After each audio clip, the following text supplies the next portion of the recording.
When I prepare for a trip to the forest, I start by looking at the map where I want to go. I'm looking for a forest that is remote and where there is a lake or stream or maybe a high mountain with a view. I mark the place on the map and start thinking about how I should spend the night. Should I bring a tent, hammock or just a tarp? I look at the weather report and make my choice based on it. The next question is, what should I eat and drink, and if so, what cooking equipment do I need? I choose clothes and sleeping bag according to the season and weather. If it's a long hike I have in front of me, I try to pack as lightly as possible. Axe, knife, saw and fire stick, check. Time for a relaxing moment in the woods.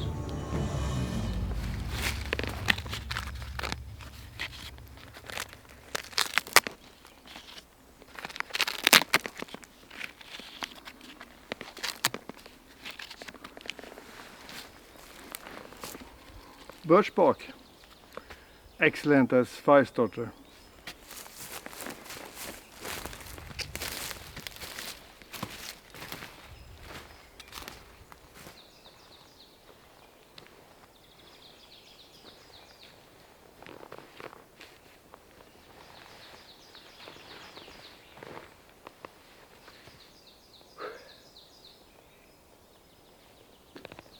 Which equipment I bring with me depends entirely on what I'm going to do and what season and weather it is. If I'm going backpacking, I try to think about the weight and volume of what I'm taking with me. If, on the other hand, I'm canoeing, I take a lot more stuff with me, and then usually packing in dry bags.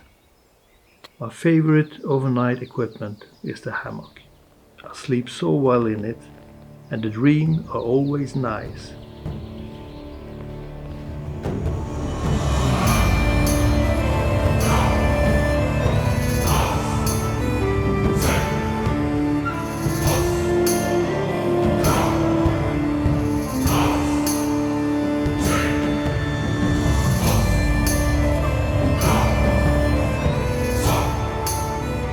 I have quite a few nice forests close to where I live. Sometimes I go further away, usually in northern Sweden, to discover new places. I'm always looking for new campsites where I have not been before. It makes it more exciting and challenging. I'm amazed at how many beautiful forests, streams, lakes and campsites I have found. I have sometimes traveled really far up to the north of Sweden and hiking in the mountains, which is a fantastic experience as well.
Well, it's definitely a wet start to the morning, but it is absolutely beautiful where I've turned up. It is really, really the image of Scotland, bracken, moss, the green here, the colour is just amazing. And despite the rain, it's going to be an amazing trip. It's going to be a little bit wet hiking in, so I'll probably have to switch over to my waterproof camera.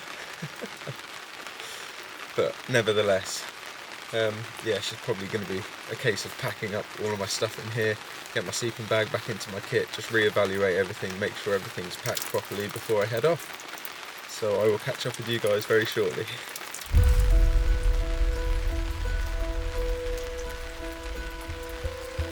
Time to get the sleeping bag away now. kept me good and cosy last night, which was really nice. I always like to stuff my sleeping bag rather than fold it, just so that way you don't create any areas or lines where the folds are that the insulation gets worked out of.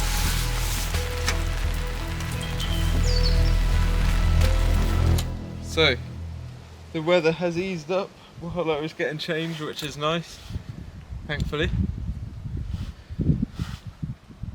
And there's a bit of blue, which is nice. Bit of cloud coming over right now, but there's blue behind it, so that's nice. A little bit chilly, so I'm just going to put my jumper on. I do like a wool shirt, keeps you nice and warm, lets the air through it as well so you don't sweat loads. And I've got my jacket to put on later if it gets a little bit cold, and obviously my waterproofs if it gets wet.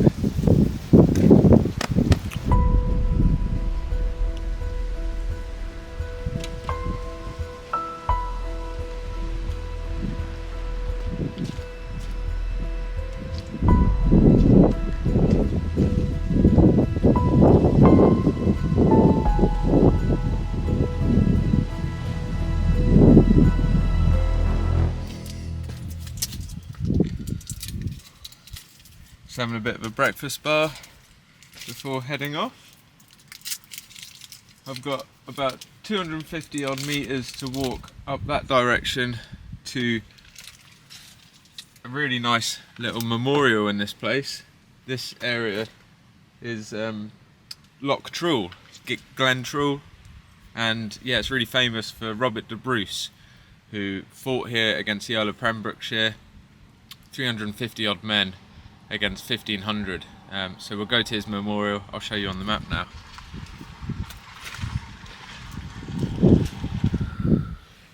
So I'm here at Loch Trull, and I'm actually parked along here. There's two car parks.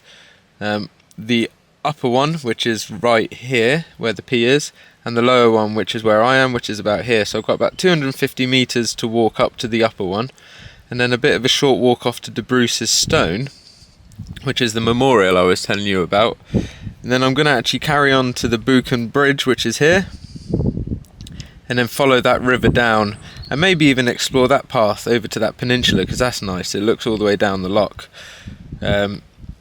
Because if I go that direction, it gets very marshy, as you can see on the map here.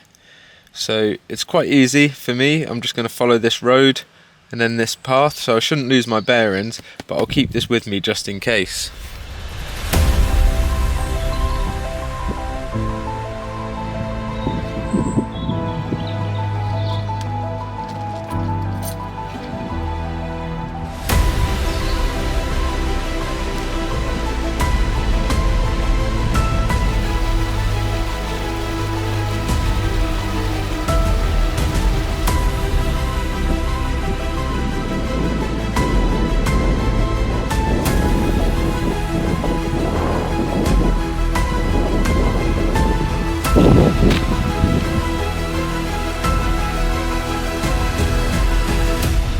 What an incredible view, guys.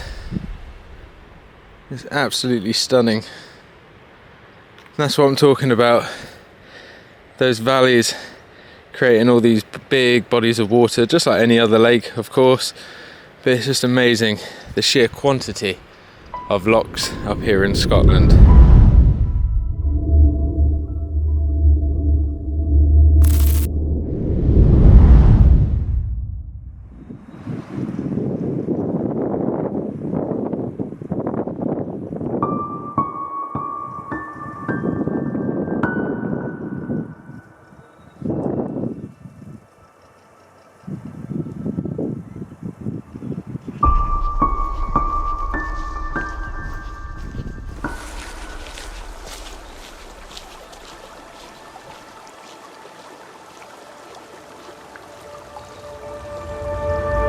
Feels really good to be hiking now. It's a little bit cold, but not too cold. But I put how do you call it? I put a beanie on my head and a hat, and this feels a little bit nicer. And actually it's not raining. That's good, that's nice. I think it's gonna be really windy, so let's see.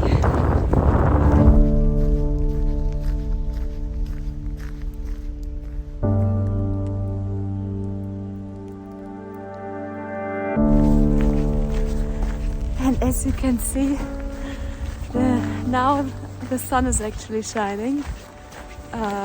So this weekend we've got all kind of different weathers. It's gonna be interesting.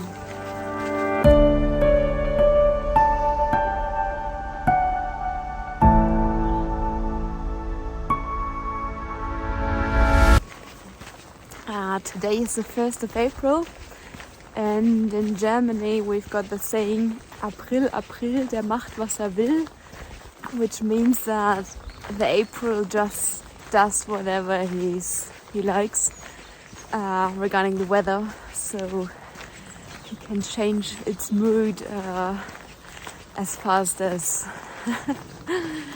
yeah, as fast as anybody. So we are enjoying the sun at the moment a little bit, which is also nice.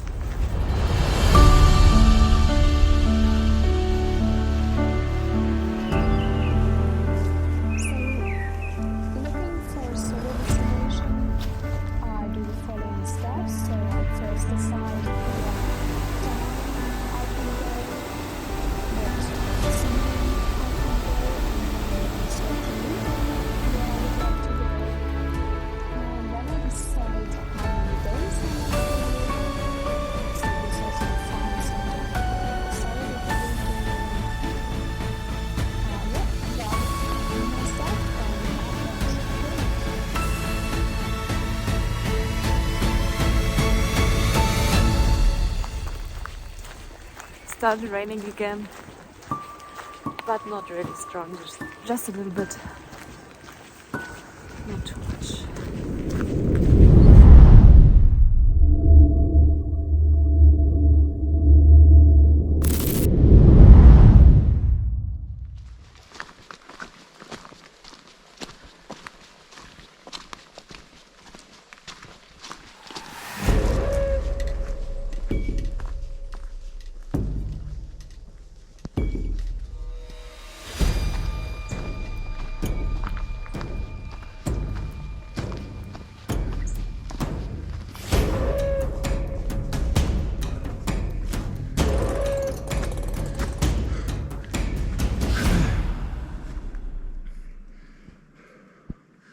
We've just been climbing for about 10 minutes or so. I say climbing, it's just walking up a hill really, steady hill. Fairly steep, it's like an old fire trail or bridle track or something. And I've just spotted some wombat poo, so there's high chances we might see some wombats, which will be good. They're pretty fresh as well, they poo like little cubes. All their turds are little cube shaped things, but yeah, that's fairly fresh. I mean, I wouldn't say it was last night, but maybe a couple nights before or something. It'll be good to see some of them. It's one of the places where they come out in the day in Tassie because they haven't really got any predators here, which is good. I think a lot of the other places in Australia, they are more nighttime creatures because they have more predators than that. But yeah, this is the hill I've been climbing up for a while. Just like an overgrown track really. Looks like it's a bit clearer up here for some reason.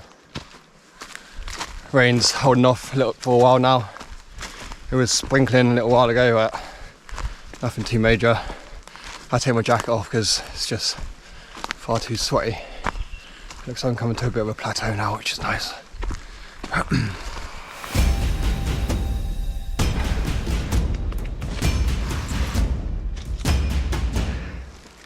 This terrain I'm going through is pretty hectic. I've come off a track somehow.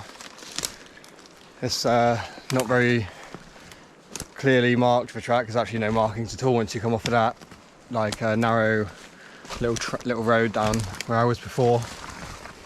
It's now just like wet forest, rainforest, and there's no sign of any track. I can hear water coming from down this way, so I know I need to cross the river at some point, so I'm going to head down there. I don't really want to go down too far. I kind of want to stay going up if anything, because I know I need to do another climb at some point, so yeah, I just have to try and find it. It's pretty hard work manoeuvring through all this. There's a lot of fallen trees and rotten trees on the ground which I keep falling through. Yeah, pretty horrendous really.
My goodness, we just got lost for about 20 minutes, half hour or so, like just bushwhacking through the rainforest, which is pretty hard going, to be fair.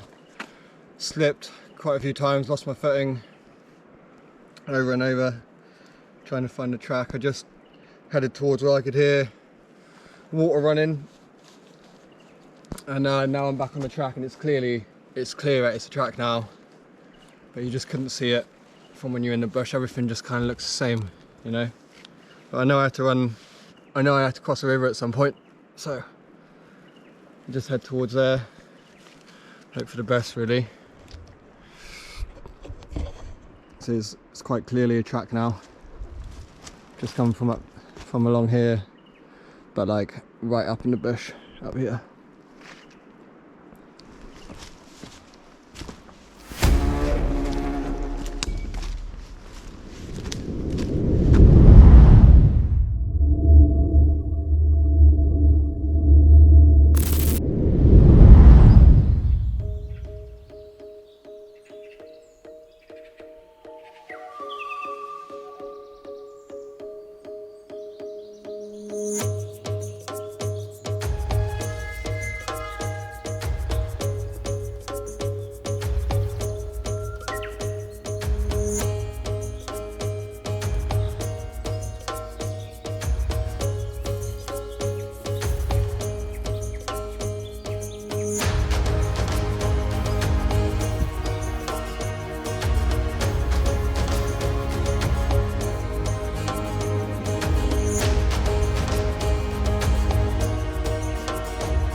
So as you can tell, I don't exactly carry a modern backpack. This is a Bushcraft backpack, more of a traditional style. For those of you venturing out into the wilderness, I'd recommend a modern backpack. Something between 25 and 30 litres will do you well for a day hike or an overnighter. Go into the store, try it on, make sure that it's comfortable, get a sales associate to help you with it, and try and get the best quality you can afford. That doesn't mean go out and buy the most expensive, but the best quality that you can afford.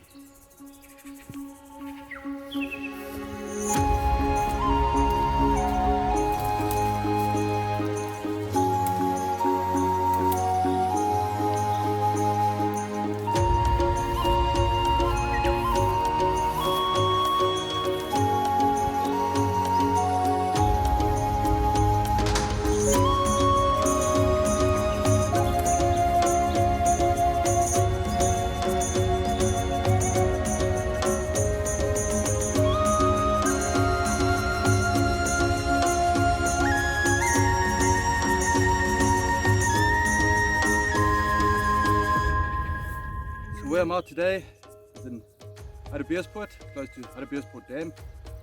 And not far from here is an area known as the cradle of mankind. Archaeologists think that this is where the original human beings developed before they spread out to the rest of the world. In the cradle they found a mummy, a very well preserved mummy. It was one of the oldest and most well preserved mummies on the planet.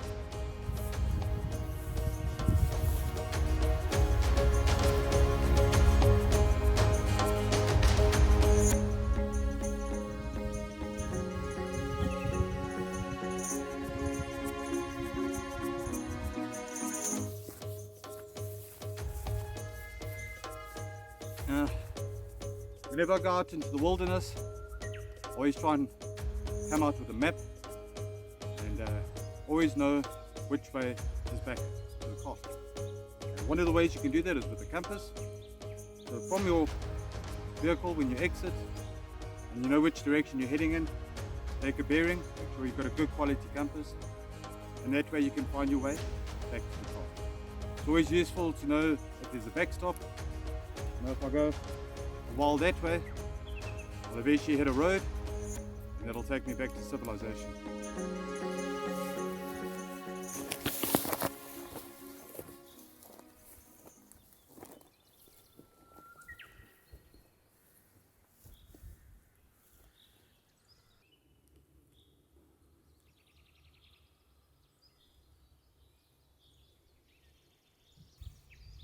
If you're ever out hiking and you find that you've lost your way or you've gone off trail, best thing to do, first of all, is to stop, sit down.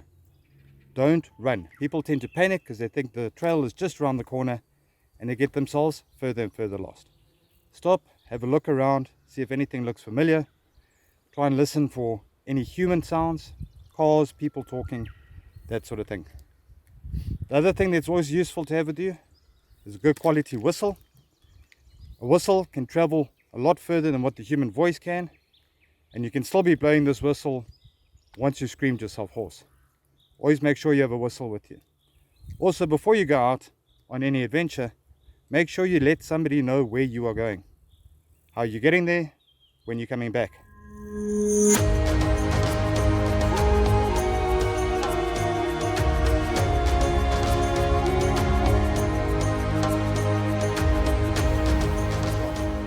After traipsing up and down mountains, now out on more of an open savanna, I think this is where I'm going to call home for tonight.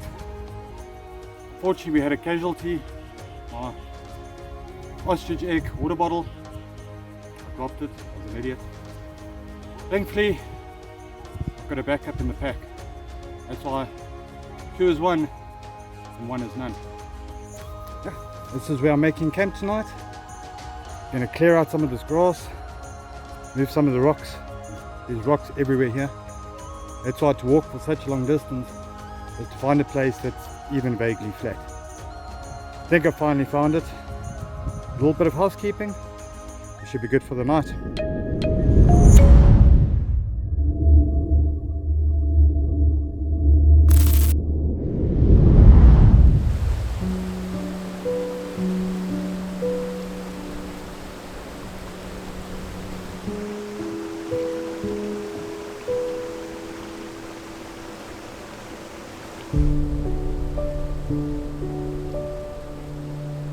I aim to visit every environment I possibly can. Mountains, waterfalls, caves. Caves are probably my favorite. They just provide such a sense of comfort and primal instinct. I don't really know how to describe it really in words, but there's just like a very special and unique feeling of being in a cave. I truly love that. I also love the snow. I used to not like the cold, but once I started winter camping, I started getting a much deeper appreciation for how beautiful winter really is, and also what it takes to survive in that environment, because it's really easy to manage in warm environments, but everything gets twice as hard when there's snow on the ground and it's cold.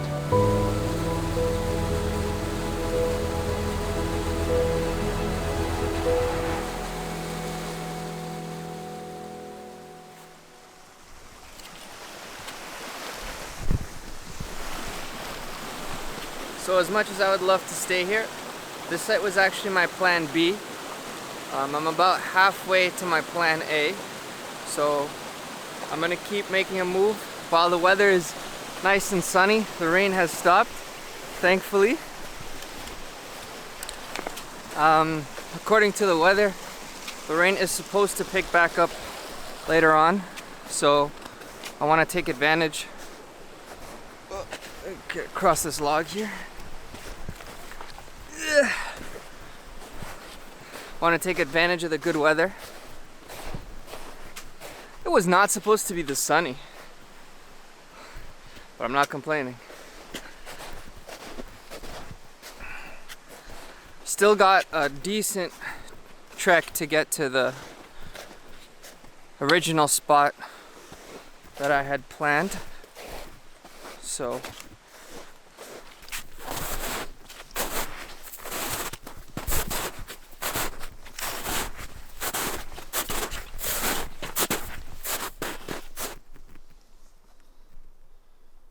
some fresh poop here.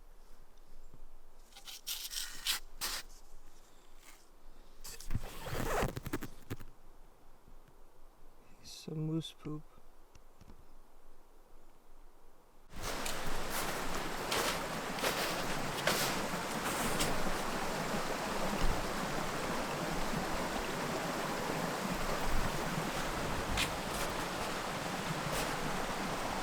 Not gonna step there just in case I go right through.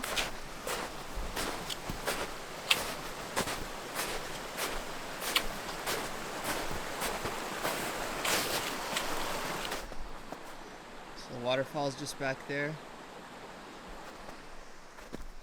and I'm heading up here. From what I remember,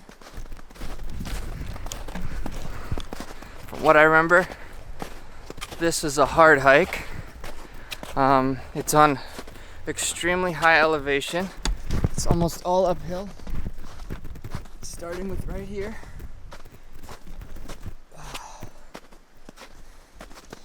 That's why having a trekking pole is extremely helpful. Last time I did this with no trekking pole, and it was horrible. And there was much more snow. It's not too bad right now, but I have about 50 to 60 pounds on my back, which is way over the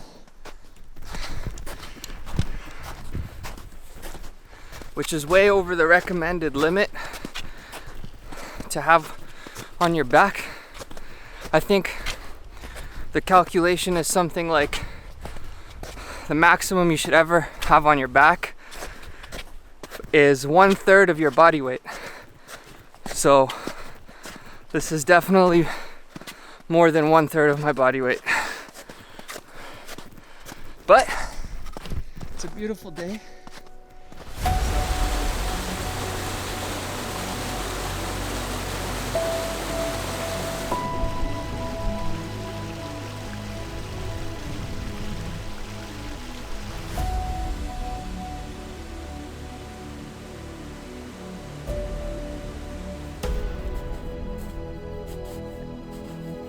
One of my biggest dreams in life is to have enough property where I can have enough land to self-sustain. Getting close to the site now. And ultimately reach a point where I can completely provide for myself off the land that I own. That really is probably my biggest dream. Okay, Beaver's looking to bring this one down. Looks like we made it. My site's just right there.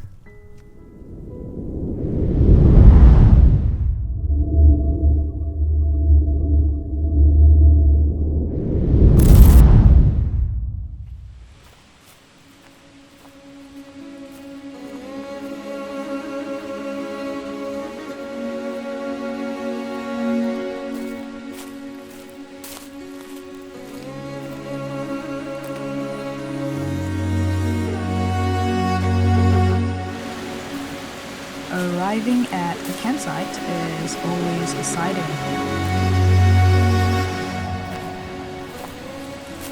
Especially if it comes with a view to die for, or if it comes with relaxing sounds of water from a nearby stream.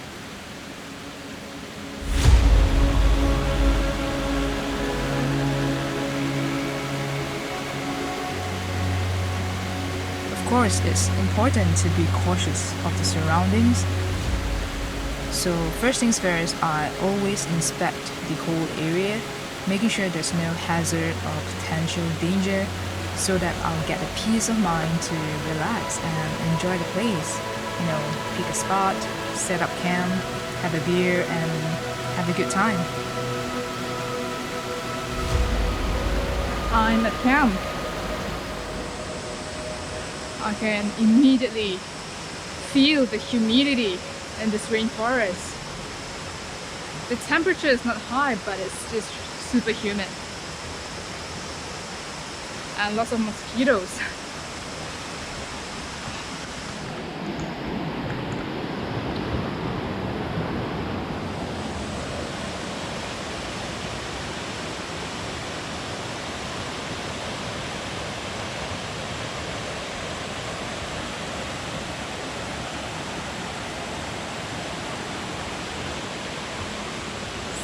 Such a beautiful river with the cascades of foam.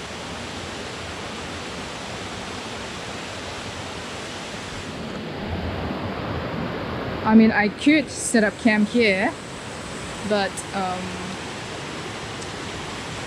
it's the monsoon season and the weather gets quite unpredictable nowadays. So the safest thing to do is to actually set up camp further away from the river and on higher ground. So I have picked this spot instead.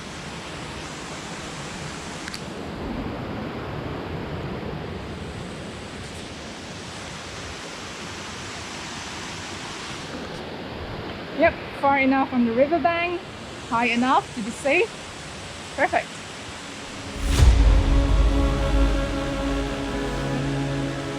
The tropical rainforest is known to be very humid, and we often get all sweaty and sticky. And because of that, many people like to camp at riversides, so that we get to take cool, refreshing dips in the river.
I'm still walking on the trail here beside St. Paul's Island. Let me show you the sea here, how beautiful it is.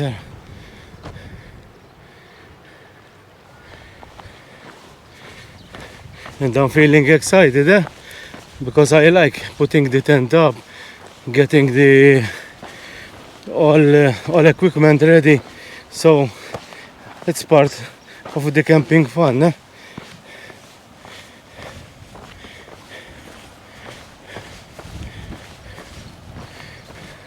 But the views from here are beautiful. Since nearly going into summer, there's not so much green here, but then we can enjoy the sea.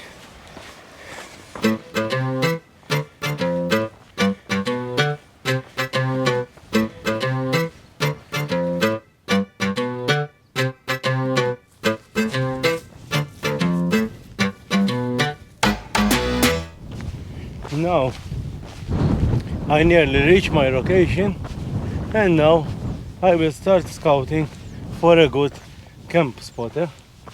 And some of the things that I suggest is must be out of the way, not to obstruct pathways, trails and so on.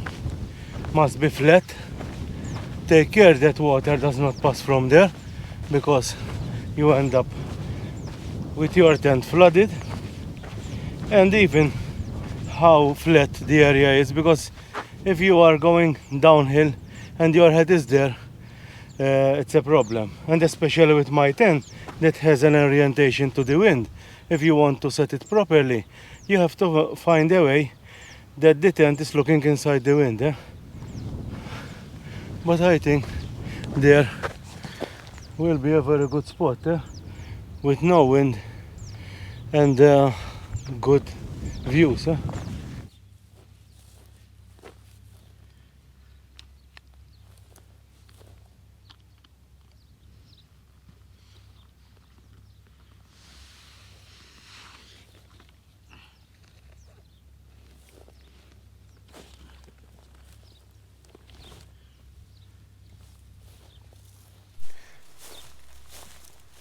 I have reached this place here. We have a natural wind barrier because the wind is coming from this side, which is very important. Here is very flat, as you can see here. And most importantly, I have the view. Check out this view, how beautiful it is. So now I will start putting my tent up, get everything ready, because what I do always when I arrive at camp, put the tent up. So, put everything inside just in case it rains or I have some kind of problems or I have to rest a bit. Important, since I have a down sleeping bag, I have to open it so it will loft up, and like this I have everything ready, and then I can take a break and then I can go explore a little bit this area. So now let's start putting the tent up.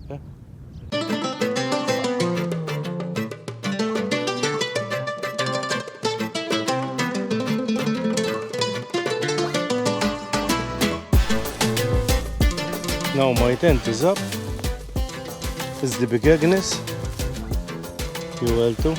And now it's time to start putting sleeping bag, sleeping mat, and prepare everything for the night. So then I can have a small hike and later start cooking. So now let's start preparing the inside. I already opened one of the vestibule because this tent weighs 1 kilo. And has 2 vestibules. Has one big vestibule here and the door is open here, and I have the second vestibule here. It's a 2-person tent, very light and very comfortable. So now let's start preparing the inside.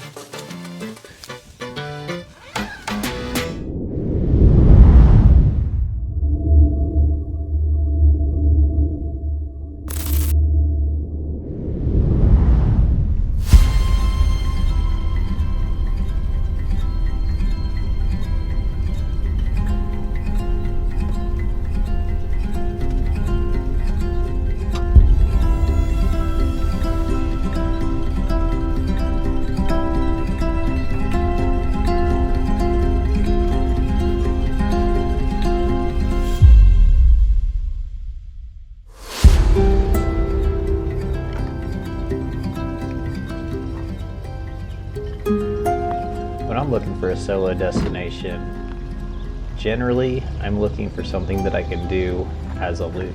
So whether it's through the mountains or in a canoe, I'm looking for something where I can park my car, hike up and wrap around, and ideally without seeing the same thing twice. So if I can create a loop, that's really what I'm looking for. So I'm also looking for overlooks, fishing, waterfalls, just different points of nature that I can photograph. And what I think would make, for great videos for any audience that wants to watch it.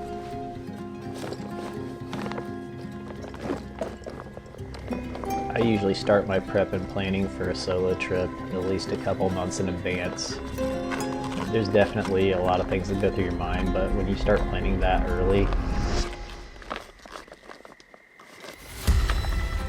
most of the tough things like the food, the route, you know, the things that you need to bring are already planned out and you're good to go.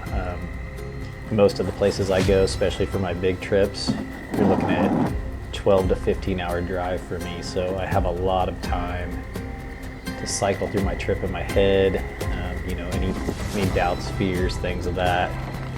So probably the biggest challenge really is dealing with getting to the location, and is it what you thought it was going to be, because sometimes your expectations really are much higher than the location. But generally speaking, the location that I've picked so far have lived up to what I thought they would be.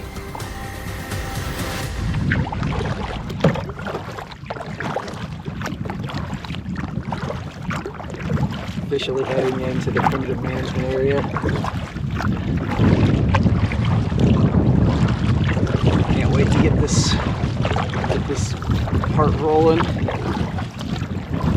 Really not sure what to expect as far as water levels go. A lot of stuff's been flooded that I've noticed, and definitely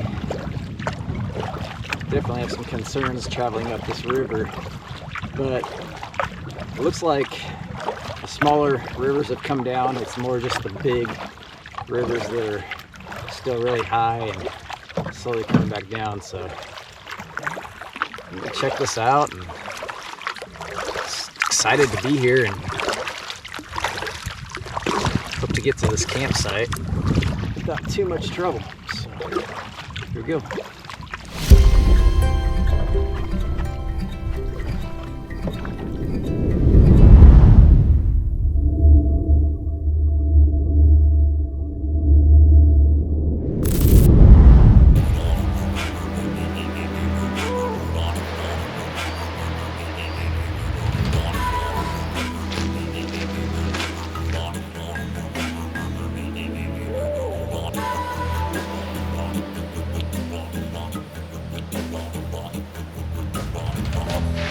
So I've just arrived where I'm going to be walking into Otara Bay, and my car is parked just across the other side of the stream over there, and the beach, I can hear the surf. I am maybe 30 meters away from the surf beach.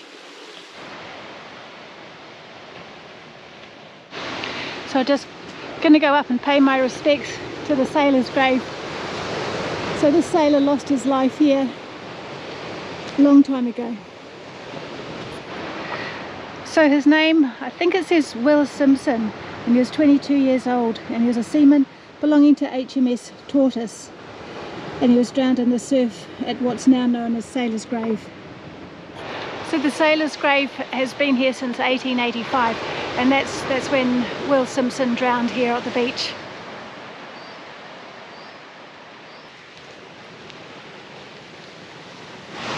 So some of our beautiful flightless birds, the kiwi, live in this forest, and there's a lot of trouble has gone to just to keep those kiwi safe, because they, as I say, they don't fly, so they're very easy prey for dogs and other stoats and ferrets and other animals.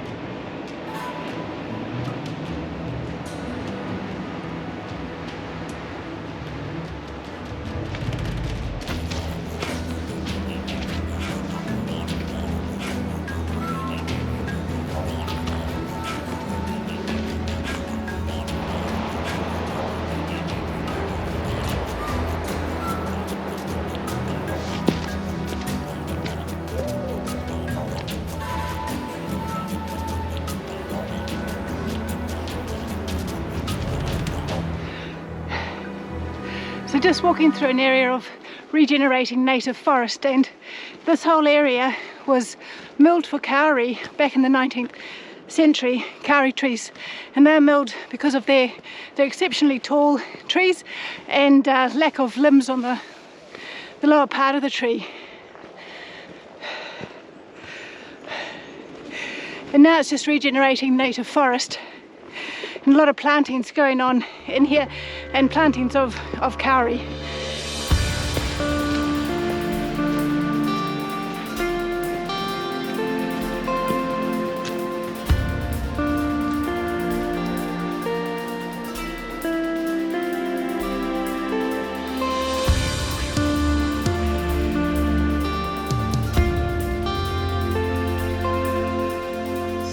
Making my way around this headland you can see by the rocky area towards Otara Bay.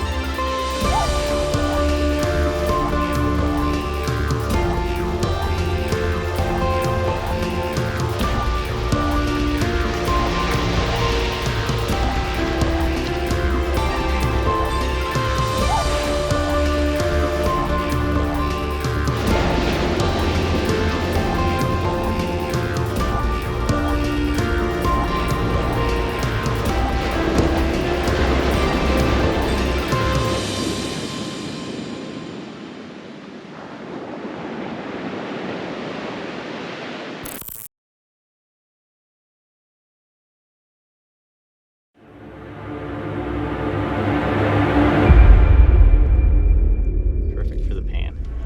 See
how beautifully that one works?